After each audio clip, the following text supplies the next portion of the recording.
The fun's just begun. You can now pay the heavens a visit. If you want to reach the realm above, make your way to the castle of the Dragon Queen. Word has it there's a mighty being up there with the power to grant all kinds of wishes. But be warned, the monsters up in the clouds pack an even mightier punch than those down below, so make sure you're prepared for what awaits before setting off.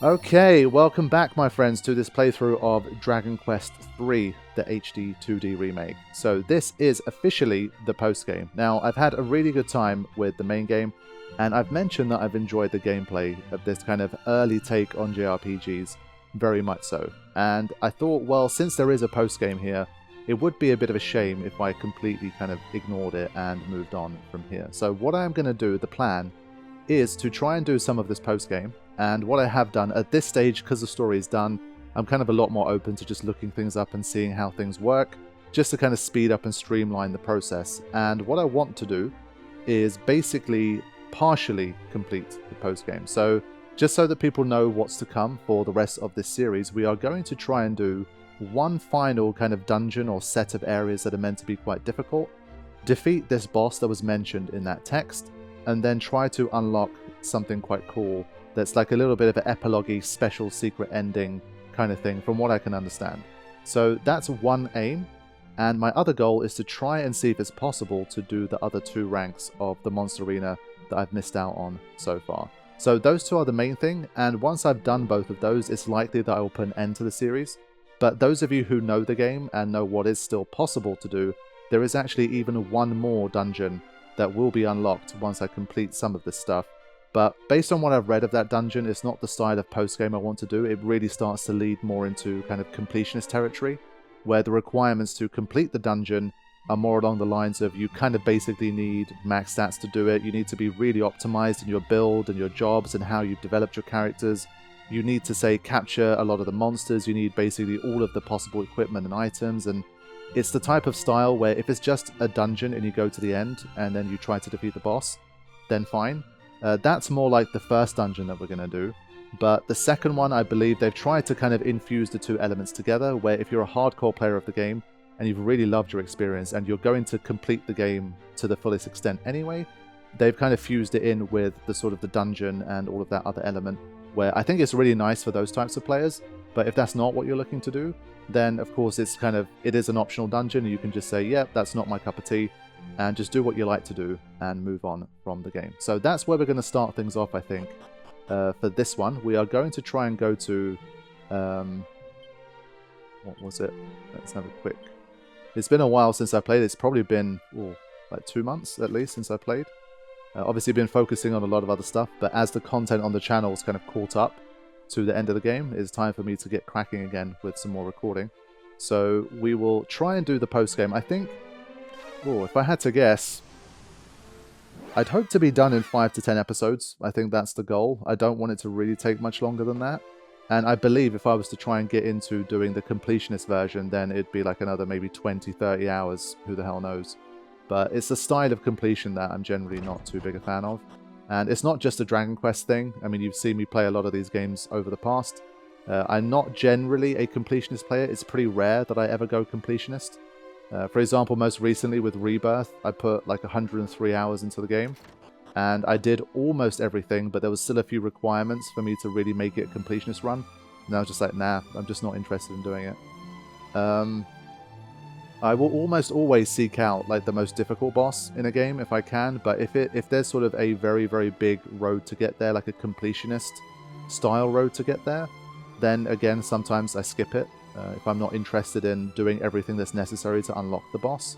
So a famous example of that was Ozma for many years, where I decided to kind of skip Ozma from Final Fantasy IX, because I just wasn't interested in doing all of the stuff needed to unlock it.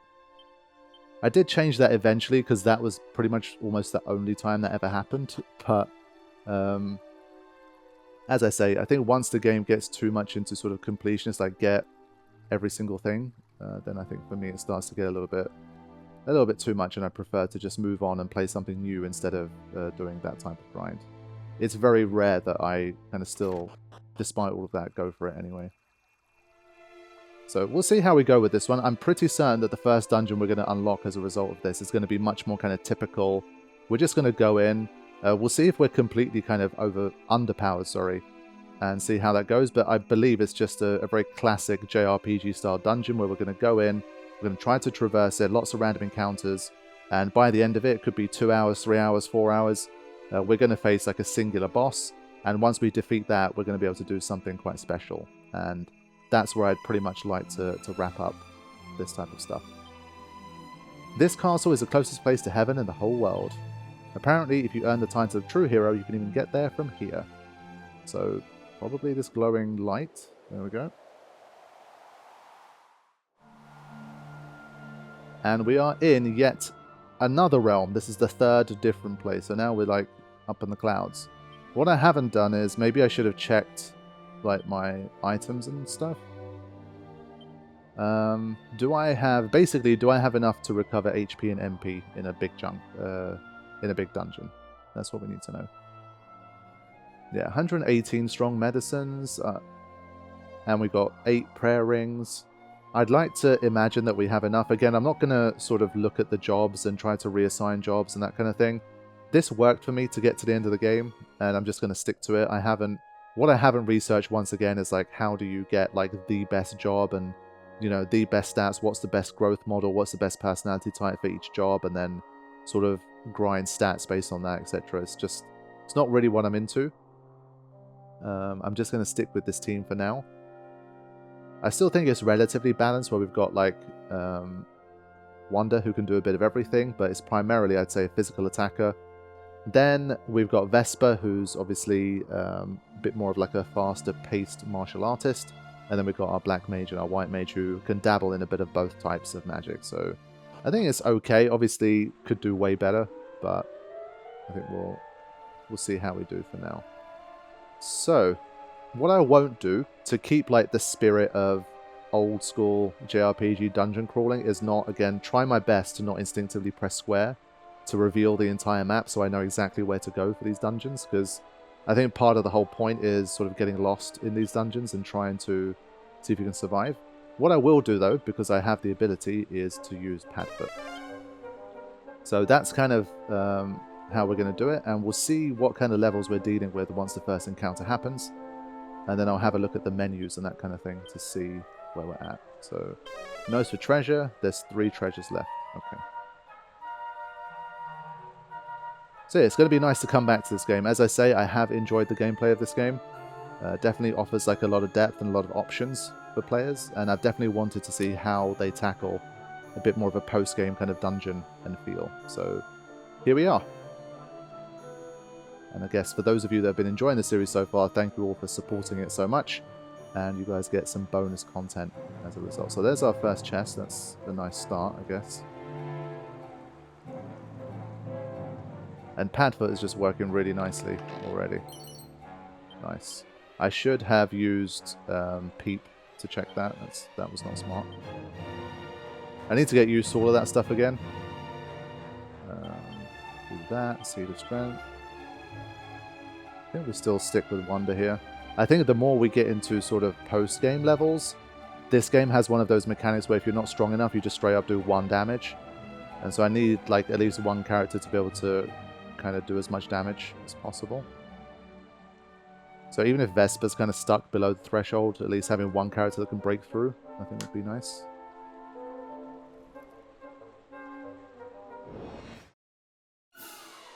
Whoa.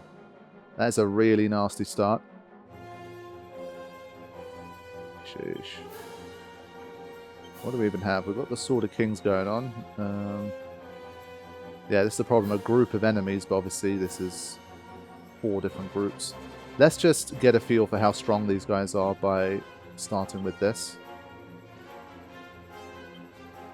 I'm a little bit worried about this guy. These guys always end up doing some dangerous stuff. I think I might go for that. And of course we had the duplicate hat for Nikolai. So which one should we go for here? I think let's go for a Crackle. I think these crabs could be weak to ice. And then Dorothy had... She had Kaswoosh, but it was always a group of enemies.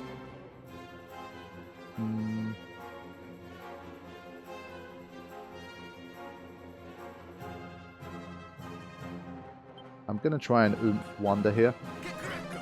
So let's try and get back into it and see how we're doing here. I saw 140. The dragon zombie was immune. Okay. Abracadabra guy is there, which I'm a bit worried about. Still there, which I'm still worried about.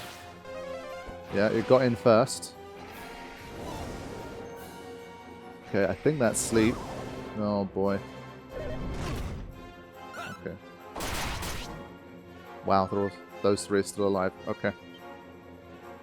So even with Oomph, it's still alive. I think let's switch it over to Kaboom. I'm not going to be too stingy with MP for now. We've got the prayer rings. We're just going to try and see if we can get through. That's a little better. The Abracadabra guy's got a lot of HP. He's still hanging in there. Wow. Oh no. How is he still alive? What? How does he have that much HP? That's nonsense. So the Cramps have incredibly high defense. I think even Wonder's just doing one every time, so we kind of have to do this. That guy is a nuisance. He's got to die. Wow. Okay. So Nikolai already crushing through with his duplicate. I was hoping that we'd be able to level up relatively quickly in here. That's the one thing that I thought, because it's a bit of a post-game area, they might give a lot of experience. And they probably will, but I guess my levels are generally high enough right now that I think I had some normal medicines. Medicinal herb, that's it. Might as well use these while I'm here. Okay. Yeah, so maybe when Padfoot wears off, I should maybe not have it, but for now, because I don't even know how deep this dungeon is, I'm just going to keep it on. At least it allows me to explore a little bit more easily. There's 3 chests that we need to obtain here. And I'd rather not leave without getting all of them. Again, because it's post-game, I'd have to imagine we get some decent stuff. Right, I see the path there already.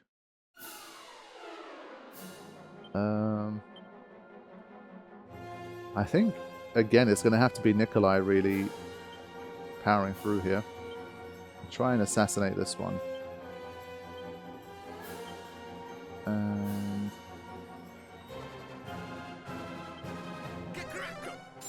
Kikreko. I love that. Oh yeah, okay, that's huge damage. 237 on the one on the right. 239, it's dead. Okay. Yeah, now these guys aren't going to die. Oh, wow. Whack. Shit. Oh, no. Yeah, I don't want to waste these diamond things too soon. Alright, lads. Bloody hell. Yeah. So even Wonder is just not doing anything here, which is not great. We need to rely a bit more on our magic. I don't want to spam too much here. It's just... that should be enough, right? Wait. Yeah, that one. Yeah, won't take a chance. We'll just do that. And then... so many spells now. Heal up. But he's too quick. I think he'll finish this off. Yeah. But we're keeping up, considering this is a post-game dungeon. What I love is when you have like a post-game kind of thing, and you can just kind of continue with your end-game stats, and you can start to like make progress with it. Sometimes like the jump between them can be so huge that like you kind of have to grind before you can even start to do it, and that's always annoying.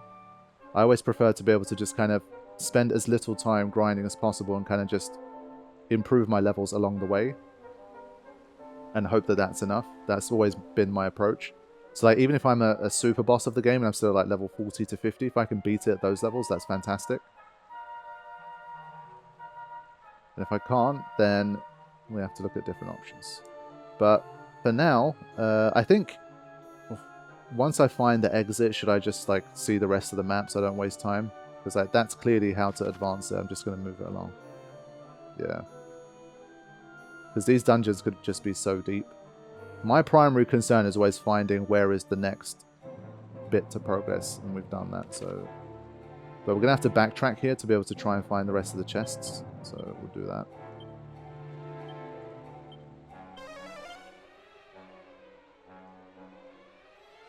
Yeah, the only thing about Padfoot in this bit is that my experience points, because I'm going to be in less fights, I'm not going to be gathering the points as quickly. This one again. I think we're just having to rely on Nikolai pretty heavily at the moment. He's the one that's getting it done for us.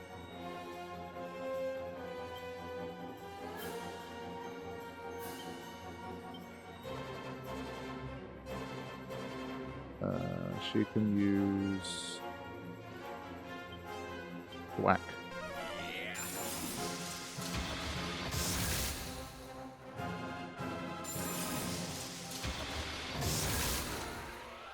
Yeah, at least one or two of those always seem to survive. And the assassin thing doesn't work, unfortunately. Yeah, I need to check my... That's the second time. I've lost 2 diamonds already. This amount of thwack casting is not nice, man. Yeah, just way too much thwack. Look at this! What? That's ridiculous. And they just get 2 attacks as standard anyway, which is kind of unfair. Get thwacked. Bastards. Alright, I guess we can use our own spell here. But of course... Let's just see how much it does. It's going to cast thwack again, isn't it? Snooze as well, wow. Oh my god. One little crab here has just destroyed us. It's the double attack thing, obviously, that gets really annoying, but that's just going to be a bit of a post-game thing. It's like, kind of don't have a choice.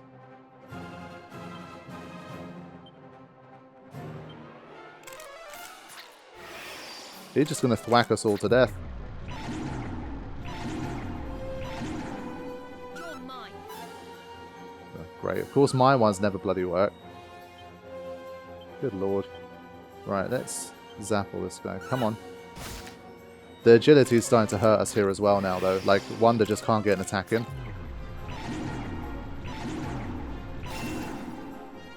That's so many diamonds that have been used up. That's really not good.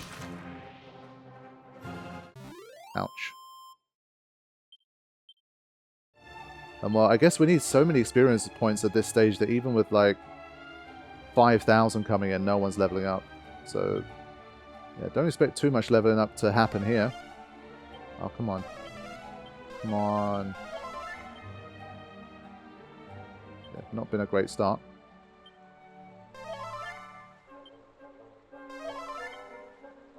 Which he doesn't have more heal? Oh, when I went down from full heal, I thought I was going to more heal. I didn't even look, but there's a gap there. Fair enough. Okay. It's time for me to just take a minute and have a look at this stuff. This is all stuff I had basically at the end of the story. At this stage, I think I really need to start to focus on my agility a little more. So I can get to 194 with this. Maybe if we order it by strength. I think what I want some... No. Bedazzled. Okay, so first of all, I want a rousing ring. We're getting put to sleep quite a lot. And these ones, let's have a look. Fire and ice. Yeah, we already have some ice and fire protection here, so we'll keep that. So we have the rousing ring, and I think I want to give him something with a little more agility here. Literally an agility ring. I think that's the one that will give me the most. Right. Yeah, avert insta-death also kind of needed here, honestly. So let's transfer this. Let's bag this one.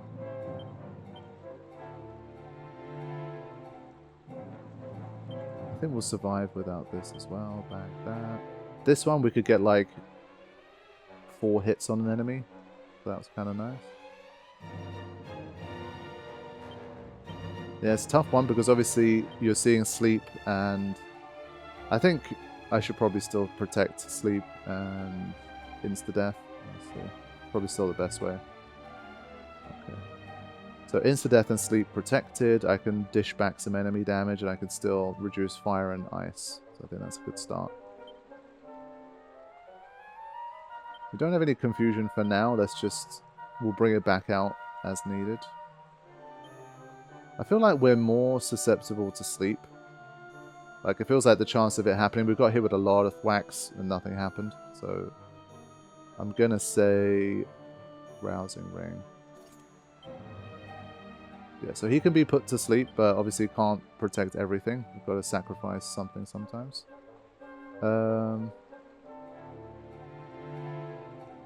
I guess I could do this one. And then change this to something better. Okay, so her agility has come back up as well. If I can get those turns in first, obviously it's just going to make a big difference. So, I think for now, what are the agility stats here? 172, 261, 416, 233. Yeah, he's definitely lagging quite far behind, but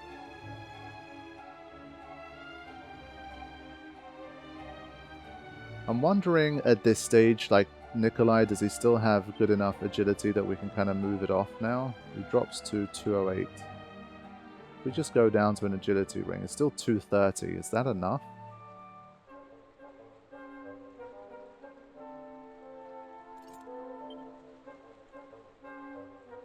At least that way Wanda can get back in control. But if anything, I kind of don't want Wanda to be too fast. I want it to be fast enough, but not too fast. So it's a bit of a weird situation. I think I do have to keep Nikolai on the meteorite thing. I think the Mercury one's a good balance point for him, but it would have been nice to just have one more. But I think for now we'll leave it as it is, and we'll kind of see how we go.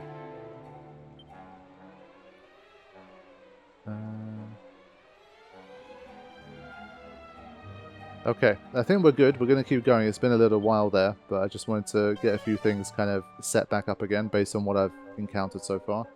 If we start meeting enemies that just start confusing everybody, then again I'll have to switch it up. But for now, insta-death and sleep have been the two most dangerous things. So we're going to try and protect against that. Now, it is post-game. We could get trolled at every turn, so we're just going to keep... Staff of Strife. Cloud Staff. Let's have a look. Looks more like something she could use, but... forms a burly barrier of light around an ally that deflects spells when used as an item in battle. I mean, she can already cast that as a spell, no?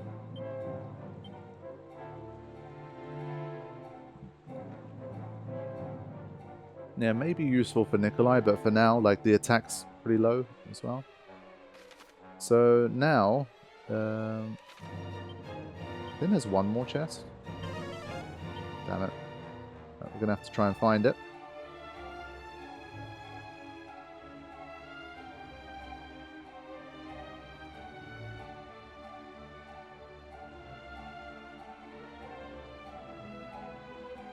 Which way? I took like the really like bottom route. I think there's, yeah, I think it's that middle bit. It's right in the middle of the map.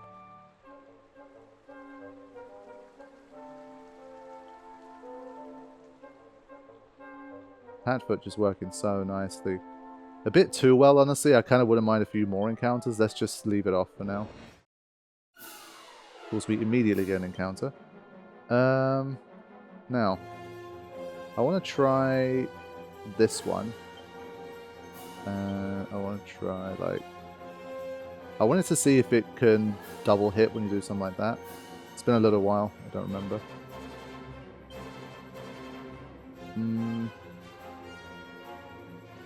I think so that we can potentially try and deal with the other enemies.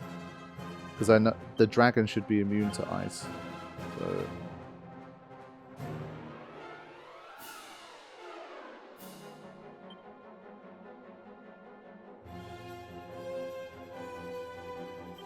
Let's just see how this goes.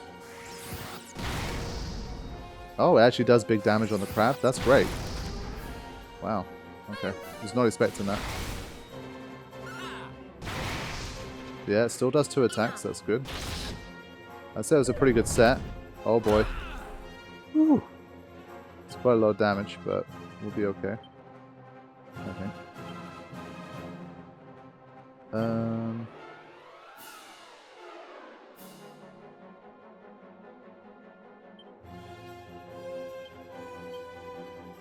And then... yeah, surely she's going to get Omni Heal at some point. I really feel like if I'm facing some kind of super boss, I probably need like an Omni Heal type situation. I was going to say that's not a lot of experience points, but at least we managed to get a level up finally. There we go. Something.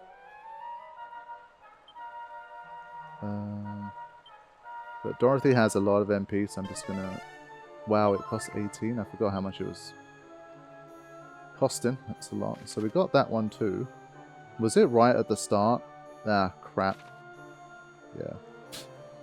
So right at the start, I turned right to make progress, and I didn't realize that the left bit was an immediate sort of dead end. Okay, so we have Boom that is effective.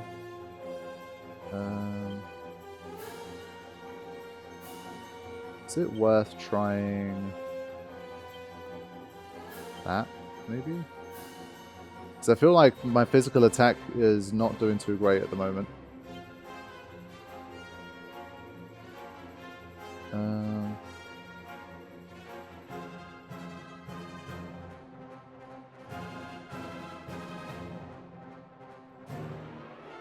What can we do? Not roundhouse hit. Let's try a helicopter on those guys.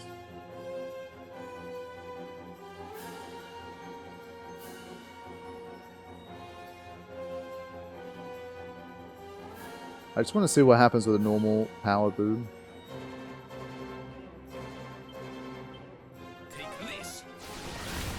Just for a little bit of MP compensation, but that's not going to work. Yeah, as soon as you try to go easy on them a little bit, it's a bad idea. And again, the agility here. Wow. Yeah, we're going to get hurt here.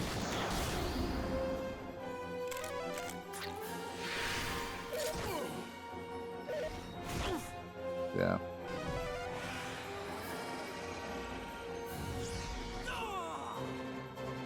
Let's see. Okay, at least one of them died, but not particularly great work here. At least this saves me MP. It's not going to be great, but... yeah, we're going to have to... well, it should be enough now, but still. Yeah. So I should have still gone for the kaboom, I think.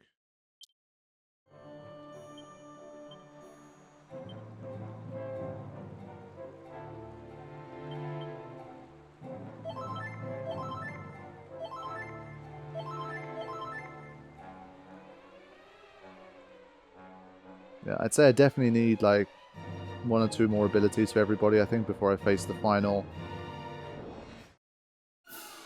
super boss. I think for these guys, probably still, at least I'm getting something out of it.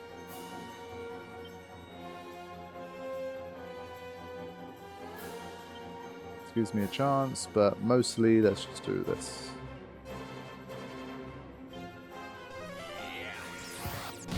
Yeah, Nikolai, like, magic is becoming really powerful here. And well, I generally do like it when they make magic powerful. Even without the duplicate, like, it's just generally doing a lot more consistent damage, there we go, than the physical does. Because I think magic just doesn't have that whole, like, if it's below a threshold, it just does 1 damage. It just does less, but it doesn't go down to 1, which makes a big difference. Ah, there we go. So yeah, the first chest of the area definitely trolls you a bit.